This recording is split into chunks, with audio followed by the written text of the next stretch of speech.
In this episode, we've gone global in the efforts to find Bob. He's got more footage to share, and it's definitely worth checking out. Along with a prototype. Looking at the details? How far do you want to take it? As I'm able to roll it across the car. So as we look from the silo cam to the head house, we gotta figure out a little bit more prototypical scale. And a tip of the cap to another Twin Cities archivist. Also check out what the curmudgeon's gripe of the week is this week. Only in this episode of Soo The Milwaukee Road. We gotta start by asking, where in the world is Bob Rivard? You think he's gone? He's not gone! That's the whole point! He's never gone! Is this some radical new therapy? You see? Well, he's not too far from where he normally is. We're watching the transfer one coming from Humboldt Yard. It's going to work its way eastward. As we can see, Bob is standing here, not too far from the golf course. I definitely could hit him there with the 9-iron. 4. Here we have Milwaukee Road, MP15 AC, number 475, leading the way. They're coming off the line from Humboldt Yard. They're going to hit the crossover here. That's going to put them on Main 2, and they will have a pusher that's going to shove them up over the hill. We've got SW1200, number 324, that's going to be doing the honors. Is that an honor to be bringing up the rear?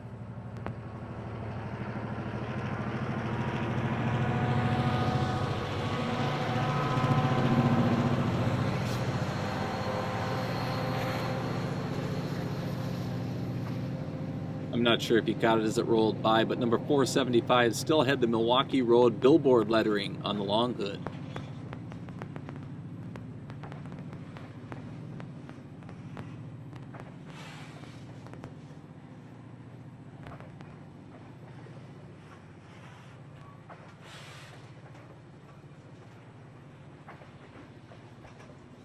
I'm sure many of the Milwaukee Road purists noticed that Milwaukee Road GP40 2057 had been banditized. This started happening at the end of 1986 into 87 and beyond. Not an ideal look, looks kind of tacky, but at the end of the day it's still wearing the orange and black, and that's kind of cool. This power, obviously being Milwaukee power, a cool thing to see once we get to the rear is the caboose that's on there. But as we watch this train roll out, notice all the hopper cars, not as manifesty. It's time to quiz you on that hopper knowledge. A unit train was defined as a dedicated set of cars that were used between 2 points. The Great Northern did not operate unit trains as defined by the traditional definition on a regular basis, but did on an irregular basis. Unit trains were not common in grain service until the 1970s. 70s.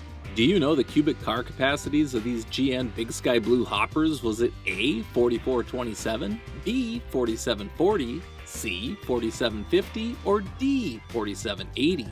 We'll find out later in this episode. Honey, where are the kids' suction cup darts? I need to guess again. So often when we look at photographs, we end up nerding out about the locomotives and some of the unique elements like, Oh, check out the torpedo tanks on that one. Oh, hey, it's got a strat beacon instead of a pile beacon. Hey, the front headlight's been removed. I don't care about any of that stuff. well, you want to look beyond the locomotive, and I'm not just saying into the background, but even on the ground itself. You notice that some of the sand is spilled out from the locomotive, and that's just a little detail that you can add showing that locomotives are parked here on a regular basis. Speaking of spillage, check out the top of this hopper car. It's kind of a cool thing to model. Pulling a detail from a prototype photo like this allows you to tell the story in your modeling world as to what this car is hauling. Now these cars are older, they're going to be a lot more worn out, and let's say in this application they're hauling hulls. It gives it a nice look, it's very subtle, and we'll get to the details on how we apply this. You just want to grab an index card as well as Arizona Rock and Minerals mill tailings. It's a very fine powder, you do not need a lot of this. I end up just putting it onto the index card and then tapping it down to be able to get it kind of clustered together. So I've got more control and it's not sliding all over the place when I apply it to the car. Now you want to set this aside. Not on the freight cars, you idiot. I end up using tacky glue. This happens to be the quick dry formula. And by tacky glue, does it mean it's just not classy?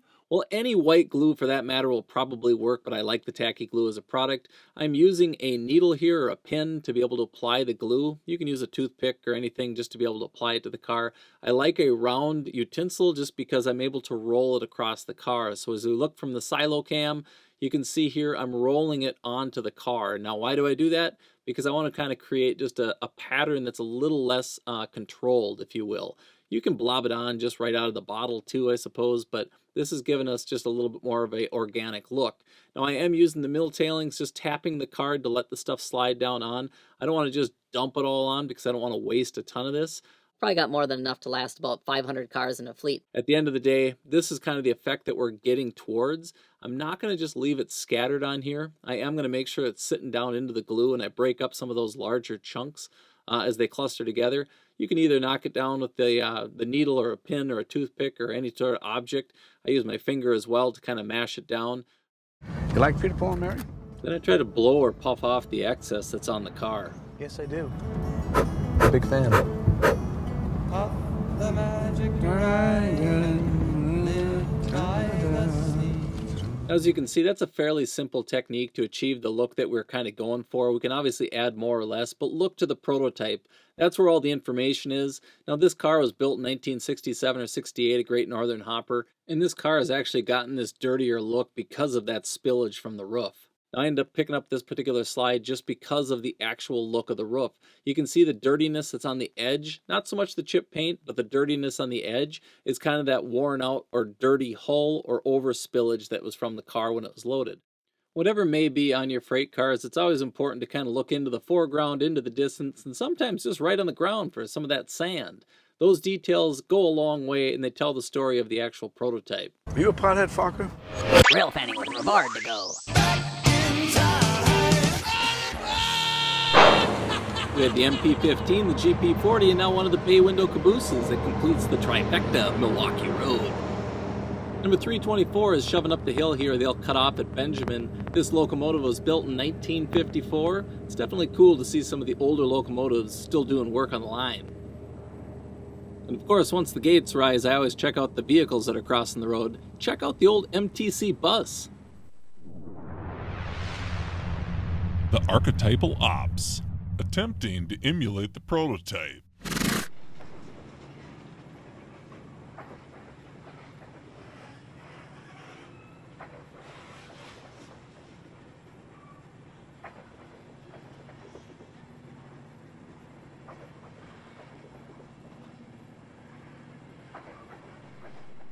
After hammering the rails, I moved on to the actual head house and silos. Now, I've said before, I'm trying to do this 1-to-1 or as close as I can. I computed the height of the actual head house to roughly be 185 feet tall, and for a lot of people, they went, Whoa, that's huge! So's your face. So trying to stay true to that 1-to-1 scale, I really wanted to pinpoint exactly how tall these elevators were and how wide. Well, we ended up going on to a drone. Fellow modeler Adam said, Hey, I'll just come up and meet you. We'll fly through the elevator district. Drones are dangerous. Settle down, people. We have it certified. He's got all the credentials and all that jazz and garbage we had to get through. I've flown planes for years. Stupid people make it more complicating. But at the end of the day, we documented this because a drone, it was the way to go. Now that's the first sensible idea I've heard all day.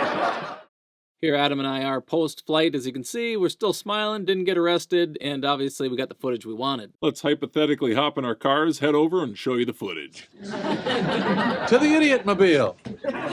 Here we are in the parking lot. I've got a clipboard with a map of the Hiawatha Elevator District so I can take notes on it for elevator height, silo height, and so forth. Well, we're moving on now. We're moving on up to the east side. As we work our way south, we're going to take you with us on this flight, but I'm going to just touch briefly on some of the stuff we flew over. Nokomis is on the top. We've got the yard office in the middle there, and then elevator T on our right. We keep working our way south. We've got Donaldson that was in that large warehouse. This is Atkinson, and this is the General Mills elevator, and that's what we're here for. Now, this is obviously too new for my era. I would get rid of the graffiti. Obviously, the vents wouldn't be painted like mushrooms. Oh, come on. And of course, we're not here just to look at the details of the head house. We're going to look at the elevation, and to be able to get that, we end up matching up the horizon with the top of the elevator. Adam read then the telemetry to me, and it was 175 feet to the top of the elevator and 180 to the top of that crown. Now, we're not going to go and look at all the heights of the silos and all that stuff because, well, you Get the idea of what we're doing here. we end up capturing some great information, documenting it, and now I'm applying that to my railroad. This probably won't be the last visit to the Hiawatha Elevator District because there's still a lot more information that we want to extract from here. And since the stuff is here, we might as well freeze time, capture what we can to be able to then apply it down the road.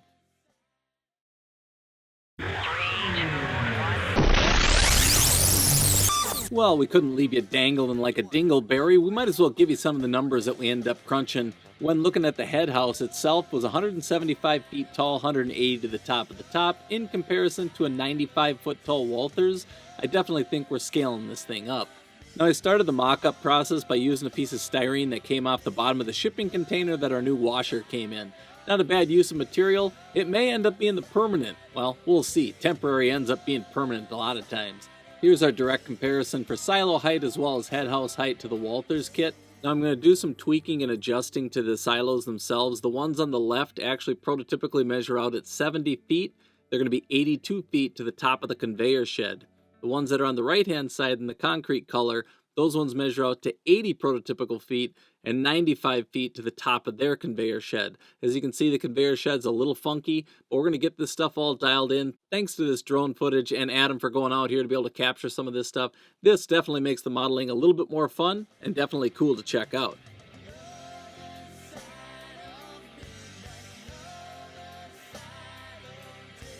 Did you throw that suction cup dart? Yeah, it's stuck to the cat's eyeball. Do you know the cubic car capacities for these big sky blue GN hoppers? Did you say B4740? No, the dart hit the cat. The Great Northern's first unit grain train ran during the week of April 16, 1968. It had 50 of these PS4740s, which translates to 175,000 bushels of wheat, destined for Japan. Huh, talk about information. A hopper's a hopper's a hopper's a hopper. Frank, did you throw the dart at the cat again? I threw the dart and the cat jumped.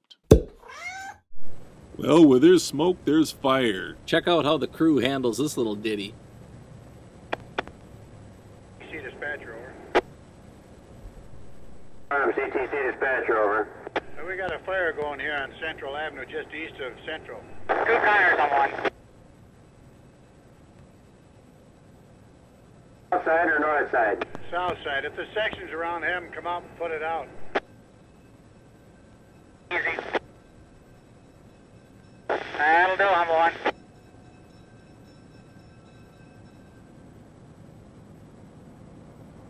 Is it north or south of Central? It's east of Central and south side of the rail. Is the fire department there? So if you get the section up there, they can probably get it out.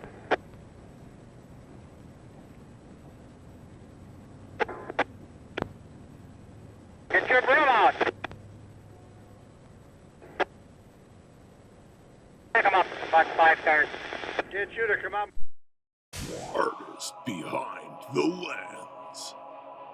As many of us are already aware of railroadpicturearchives.net to be able to have a lot of great photos to be able to work from. The prototypes are prolific, and one of the great contributors to that is Mr. John Hill. He's got over 17,297 photos posted. It's all kind of in the Twin Cities or the metro area, but it also does divert and go outstate of Minnesota. He's got a lot of different collections in here, and this stuff to me has been phenomenal. I have looked at more John Hill photos, I think, than most photographers that are out there, and that's in large part because, well, he's got over 17,297 photos posted.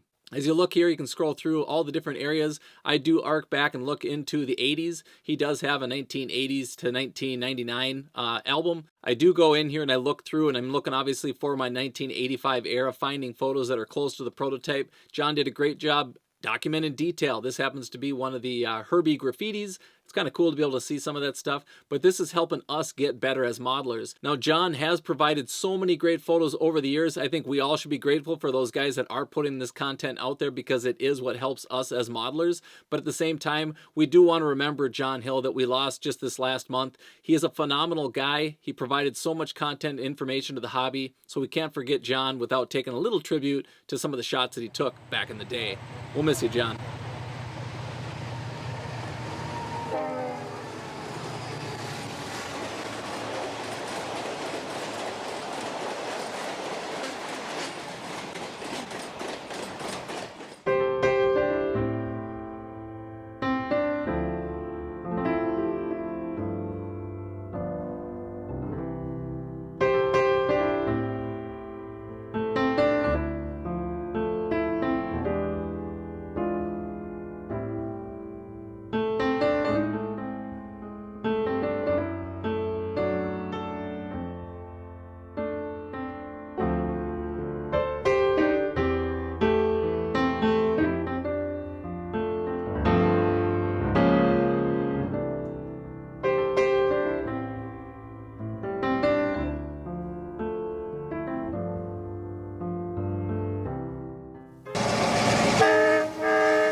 Alright, here's the curmudgeon coming at you for the gripe of the week.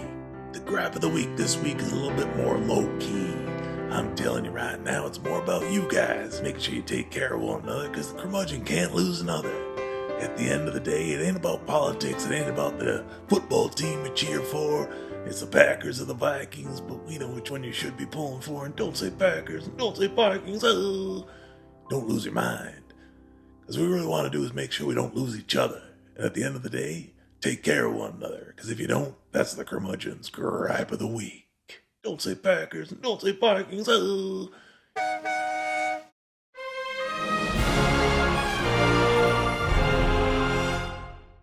A big thanks to everybody that watches to the end, that has hit like, hit subscribe, as well as made comments in the past. It's those actions that help share this content, so if you haven't checked out other episodes, feel free to do so. You can also check out the tour of the GN in 1970, as well as the past episodes of the GN in 1970. 70s. Don't say Packers and don't say Vikings. Oh.